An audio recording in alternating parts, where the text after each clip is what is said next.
কিছু বুঝতে পারিনি। আমি আমার হাজবেন্ড ছিলাম, ওখানে কিছু আওয়াজ হচ্ছিল। তো এবার আমি আমার হাজব্যান্ডকে জিজ্ঞেস করেছি, হ্যাঁ গো এগুলো কিসের আওয়াজ হচ্ছে? তো ও বলছে হতে পারে ফায়ার ক্র্যাকার্স, কেউ খেলছে টেলছে হবে, বা মিলিটারিরা অনেক টাইমে হয় না প্র্যাকটিস করে। আমরা বুঝতেই পারিনি। হুট করে দেখলাম আমার বাচ্চাটাকে আমার হাজব্যান্ড এভাবে টেনে, আর আগের দিনে যেহেতু বৃষ্টি হয়েছে ওখানে কাদাও ছিল, আমার বাচ্চাটাকে টেনে দেখছি করে চেঁচাতে চেঁচাতে যাচ্ছে। আমি না বুঝতে পারিনি কি হলো, হঠাৎ কি হলো। আমি পেছনে যখন ঘুরি তখন দেখি ডিস্টেন্স ছিল ধরুন আমি আপনি, একটা লোক রান করছে, এভাবে মেরে দিল, ডান, শেষ, পড়ে গেল।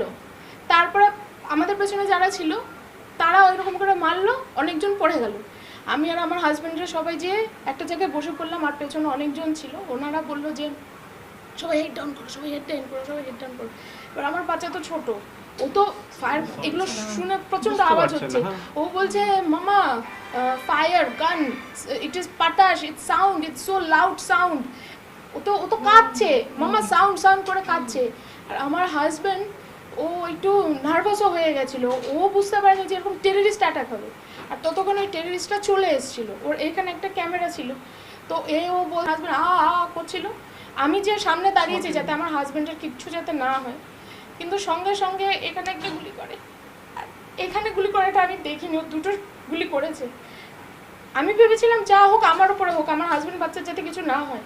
কিন্তু যখন দেখেছে আমি ওর সামনে গিয়ে দাঁড়িয়েছি, ওরা পুরোপুরি শুধু মেন্সদেরই ওরা টার্গেটটা করেছিল, যে ছেলেগুলোকেই মারবে। তারপরে সাইড হয়ে এইখানটায় গুলি করে আর এইখানটা লাগে। আমি তো